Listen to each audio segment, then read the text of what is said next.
Welcome to About the Winelands.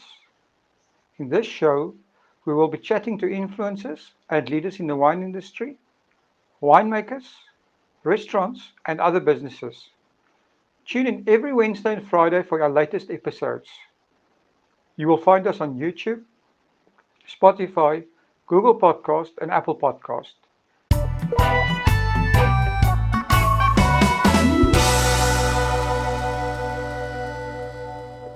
Be sure to subscribe so that you do not miss out. Now, to get on with the show.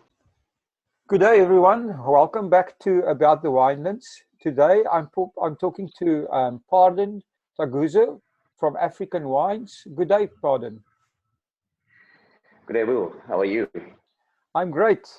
You are currently sitting in The Hague in the Netherlands, also under a lockdown, and must be quite exciting times over there, if you can put it that way. Yeah, well, it's excitingly devastating times Mhm. in terms of business wise and also Yeah. social life as well. Because we've also gone under social distancing. Not really lockdown per se.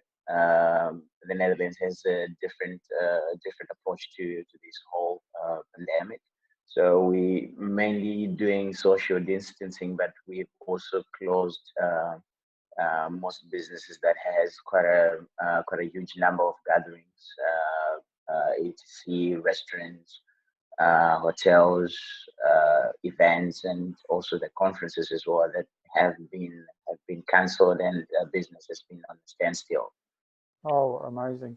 So, Pardon, let's start off with something more, tell us a little bit about yourself and how you became involved with the wine industry. Yeah, how I became involved with the wine industry. It's quite a very interesting story. Well, I'm Zimbabwean originally, and just like any other young Zimbabwean, during the time when things were not going really well, the economy was actually taking a huge knock in Zimbabwe. Decided to visit the Cape where my sister was actually based. Um, yeah, and when I got to the Cape, it was actually in 2010, um, and I happened to just work at a hotel as a runner, and then after that I got the excitement, but my visa to stay at that time was just a visitor's visa, which lasted me for only about a month. And after that, I had to go back. I had to go back home. So when I got back home, I started thinking about this short experience which I had. Obviously, coming uh, from from from a background that I'm quite very active in social scenes. I like to socialize with people, and that small duration of time when I was actually working at the Royal Hotel for those 3 weeks uh, gave me a different perception to the world, that I can still engage in people doing what I like to do and still earn money out of it. So then I came back to South Africa officially now, on a working visa. And fortunately enough, I got a job again at the same hotel, which is Royal Hotel in Ruby Castile. Um, and I was actually a runner. They got me in as a runner, but coming from an academic background, you always want more, and you always want to achieve more. So for me, being a runner was like, okay, yeah, okay, it's the beginning. So what's next?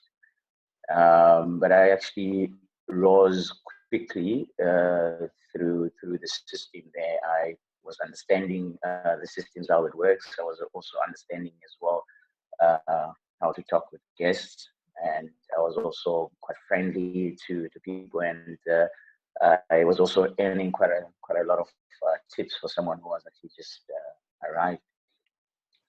So then I was offered a waiter's job. Then I started picking up tables. Um, After picking up tables, I also was switched from picking up tables, and I went behind the bar as well. I went behind the bar and got a little bit of an insight about the drinks, which when I got to the hotel, I didn't have any idea about alcoholic drinks because I was coming from a Christian family, which means that drinking alcohol was actually uh, not was actually prohibited. You could not drink any alcohol beverages or even smoke. Yeah, but then I had the experience of actually working in the bar and also waiting tables as well, and I got the fascination of hearing people actually explain wine because the guys that I've been working with, they have been at the hotel for minimum almost like 7 years, and they could understand wines and they could talk about wines, and I just got the fascination. And with my academic background, I always want to know and want to learn learn more. So I asked the guys, okay, so how do I get into knowing about all these flavors that you're talking about this wine? And just um, as colleagues, and with also the appreciation which I was getting back then from the guests and also from the hotel owners as well. Um, my colleagues were not that willing to give away the information that where could I actually go and study and do the studies and actually become like them or even more. But eventually, thanks to Google, I actually looked it up and enrolled myself with Cape One Academy. And I remember in that time I used to travel with the train from Rebecca Still to Stellenbosch.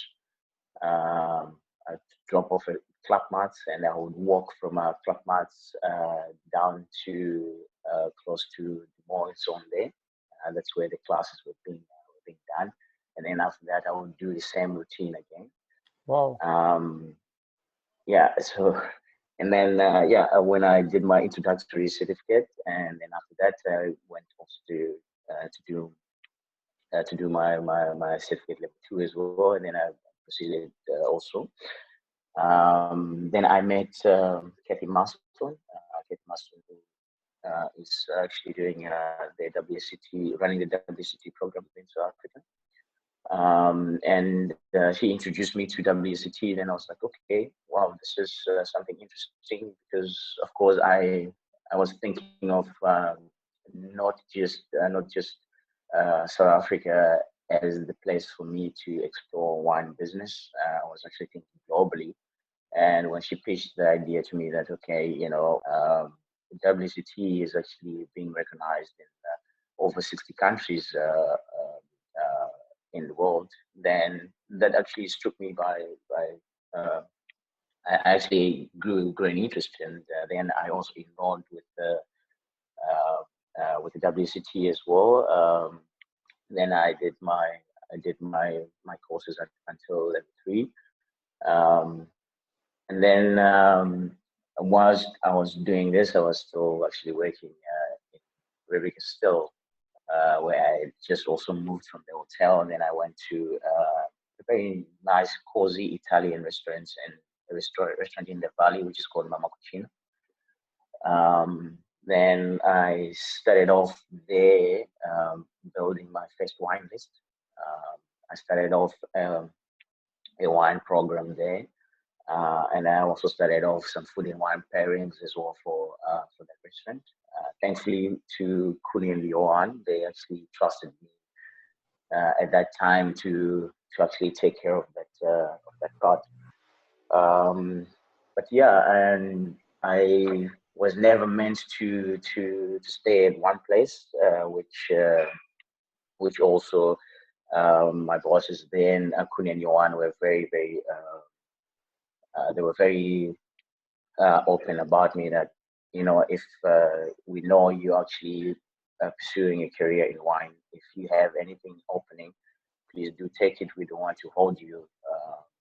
We don't want to hold you to the same position. If you want to grow, you have to grow.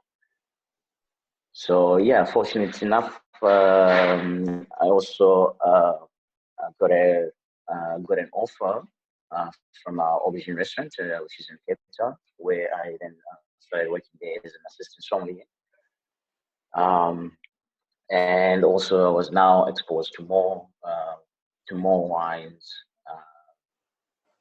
We used to run a wine list. We shared about 650 listings on the list, and we had a very huge seller of about 17,500 bottles, which is probably the best seller in the Western Cape. Yeah, and then I also started competing as well.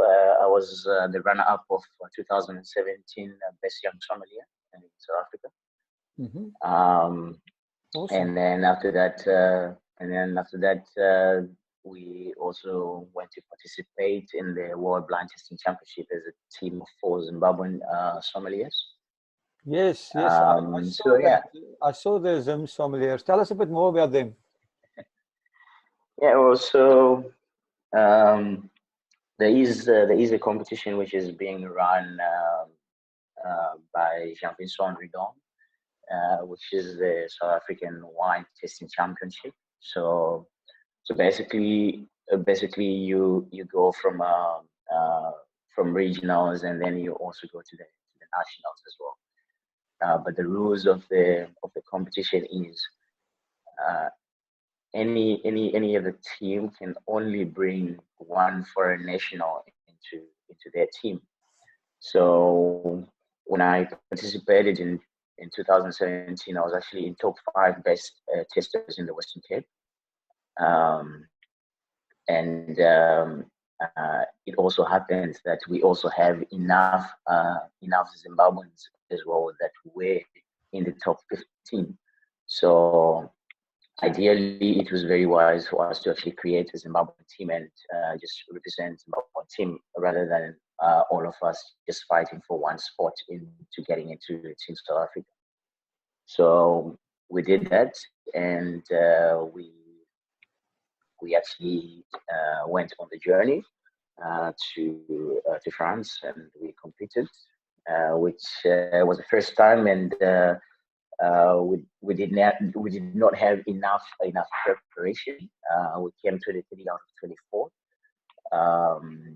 Yeah, that's basically about Zimsoms, and it's actually a team which is made of 4 sommeliers. An awesome At that story. time, I was still. Yeah, it is an awesome story of wine bringing people from different walks of life together. Well, also from a country like Zimbabwe, which doesn't really have a wine history.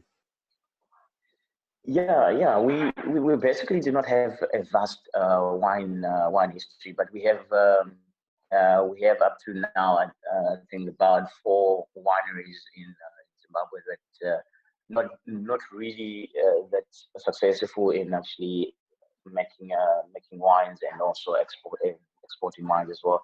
So basically, I can say the wine culture is not there. Me for instance.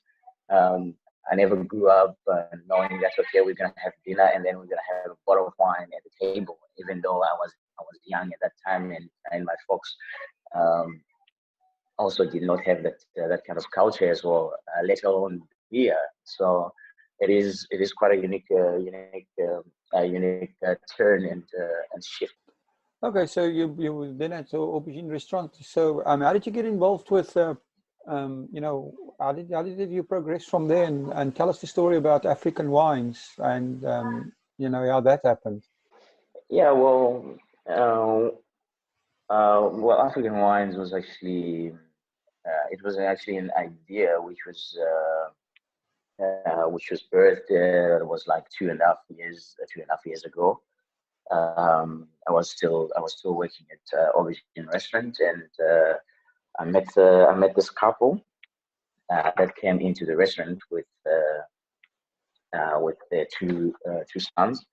Um, it was actually most arguably the fastest table I had to serve. When you go out as a family, you really want to relax, you want to enjoy your meal, and you want to make the most time of it, especially when you're on holiday. So this couple came in, and they were actually sitting upstairs, and I was called by one waiter that they needed somebody's assistance. So I went there, and I greeted them, and they told me that what we would like to have a nice bottle of red wine from South Africa, and they were all having a springbok. And at that time, I was actually thinking, okay, this is actually a traveling family. Obviously, they're not here to blow the budget. They want something which is quite comfortable with the budget, but also delivers as well with their meal. So then I recommended them Dunkin' Service red blend, um, which they liked very much.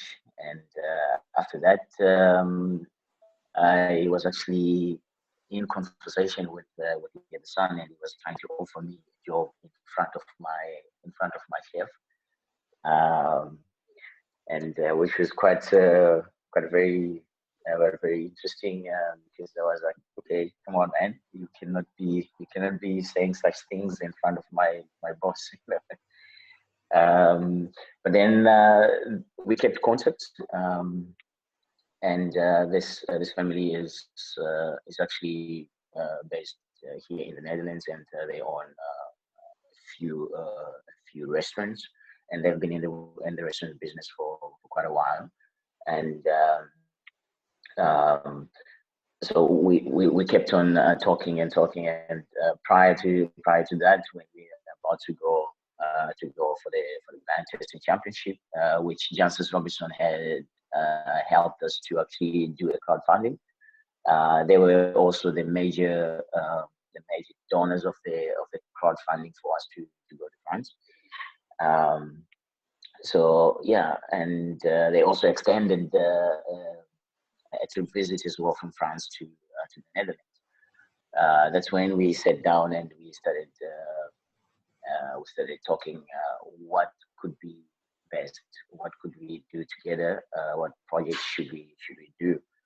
And at that time, I had thought about South African wines being making really a good mark into the world of wines, and I always had thought that they are not well represented, because the entry level you get in Europe, either from a supermarket, it either gives you a good impression or it gives you a bad impression, and you don't have also other different wines which are coming from very small independent producers, which are also focusing on a bit more quality than quantity.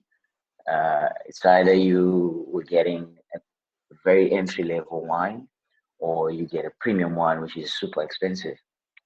So yeah, so then I pitched the idea that, okay, what I would like to do uh, is to actually move into distribution of wine. So yeah, just like that, and then we actually started off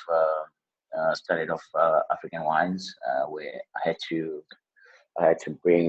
build up a portfolio of wineries from the Cape, but literally from very small independent producers, and from producers that are also involved in social responsibility of their communities as well, and also giving back to the community, and also aware of the dangers of what the world the plants are in as well. And and that just happened, and we commenced our business in 2 years ago. Oh, that's amazing. Just a quick interruption, but I do need to remind you that we are currently in a very difficult time. The South African government has set up a fund where businesses and individuals can donate to support their country through this crisis. Go to the website now and add your small donation: www.solidarityfund.co.za. Please join us all in the fight against COVID-19. That is at www.solidarityfund.co.za. Now, let's get on with the show. So, are you guys only selling in the Netherlands? No. It's thanks to the EU, you have quite a very good free movement. Currently, we are selling in Belgium. We're selling in Austria. We also selling in London as well. A little bit of that, and we're also selling now in South America as well, and we also selling in Germany as well. Oh, that's amazing. So, Pardon, I've noticed that you import from all over South Africa. How do you choose your wine? I mean, building a portfolio is from all over South Africa is quite a job. Yeah, it's quite a job, man. Um, so, so basically, like I told you, the fundamental principles of building this portfolio, which my business partner also was very keen in that, Belinda and Damiano de Alba, was mainly giving back to the community, and which is what is also lacking um, in the wine business here in Europe. So basically, we wanted to gather around wineries that do social responsibilities, uh, wines that are being made from the wineries that are disadvantaged because they do not probably have the budgets to bring out their wines out, and wineries that also have really good wine that also counts, but also really good story as well, because everyone now is moving away from the norm of talking about the political jargon of the acidity, the tannins. People want to hear what's going to make them feel good if they purchase this bottle of wine. What is it going to change in someone's life if they purchase that bottle of wine? So that was like the fundamental principles where we were building the portfolio from. Well, that's amazing. I saw it on your website. There is a charity button, and that explains a bit more about it. So I assume that all your wineries that you are representing have some kind of a social responsibility type of angle. Yeah, definitely. Definitely, I can run you through just one example. That would be great. Yeah. We have on the portfolio the winery which is called Black Elephant Vineyards. Hmm. It is based in Franschhoek. Hmm. And this is actually the coming together of three partners, which is Raymond Love, Kevin Swartz, and also Jacques Wenzel. Um, so basically, what this whole cooperation is part of the BEE, which is the Black Empowerment Policy, which also the government is also supporting.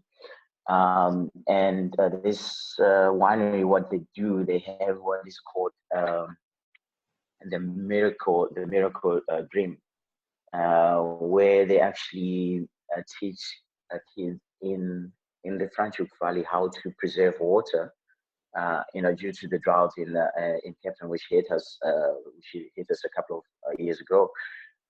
So they actually teach them to recycle water. Say for instance, the water that you actually use for your dishes, you don't have to throw it away. You can actually use it for your garden. And it's quite fundamental because that's how you can actually change things when you actually teach the kids, because they will feel actually their responsibility to actually take up such projects. And they do this project, which some of their wines which they have in their range, when they're purchased, they actually channel funds to sustaining that project. So that's quite a very interesting point, and interesting charity that we actually run with. They actually run themselves. Oh, awesome. So, if any of our listeners out there is a wine producer and would be interested to work with you, what do they need to do? And now, do you have any other specific requirements? Well, not really specific than other the fundamentals which I've just alluded to. Besides that as well, the wine has to be good, man. We here also to make sure that our customers here have the best wine Hmm. at the best value, and it's not necessarily that they have to get a mortgage to actually buy a bottle of wine. They need to appreciate more South African wine, so we need to have all different categories and price points for them start to start the culture of thinking of South Africa as a first choice when they get to a wine store or a supermarket in the EU. Well, that's awesome. Pardon, now we're sitting with a situation with the coronavirus, and it's forcing everyone to rethink their business model. Do you have any changes or new Yes. ideas in mind? Yeah, it's we actually now getting. This is now the point where, personal, I think we are being socially prepared because of this pandemic. Um, you know, this is when you actually need innovation. Um, selling more online is actually the only thing that will actually make businesses survive at this moment. And besides that, because from my point of view, we have like 99% of our business which is actually stuck up in restaurants. But now this is where we have to be innovative, start selling more online, start doing deliveries, and also start doing a lot more promotions online as well, to just keep the audience knowing about the brand, and also knowing where they can buy the wines, and what best value they can actually get from such initiatives. Okay, excellent. So, pardon, your wine journey has been quite an interesting story. What is the most important thing that you've learned from your wine journey? Yeah, well, the most important thing that I've learned from my journey is to is to have a thick skin and stay humble, have a thick skin, and yeah, just most of the times listen to yourself, and just throw yourself out there, uh, work hard. The bigger the risk, the bigger the reward. If you never try, you never know. Awesome. So, my last question for you is, can you give us your very own wine quote or I your think you favorite saw one? it in my. I think you saw it in my email, the one I sent you. In wine, there is truth, In wine, there's because I truth. believe, Yes. yeah, in wine there's truth, because I believe wine is a reflection of of a religion. It's a reflection of a culture. It's a reflection of who we are as human beings. It's art. So there is always the truth in wine. Awesome. Pardon, thank you so much for talking to us. If people want to get hold of you guys or want to know where you are, how do they do that? We are available on mostly social platform mediums. We are available on Instagram. It's African Wines NL, and our email address as well is info at africanwines.nl. Besides, they can get to me directly as well at pardon at africanwines.nl. We're also on LinkedIn as well as African Wines, and we're also on Facebook as African Wines as well. Oh, that's awesome. We'll be putting your links all in the description anyway, so people can find it there. Well, thank you very much for your time and good luck with everything. Thank you very much, Will, for having me, and good luck for everything to you too, and stay safe. Thank you for supporting our show. If you would like to get more exposure for your business, please have a look at our sponsorship options. Thanks again for supporting About the Winelands.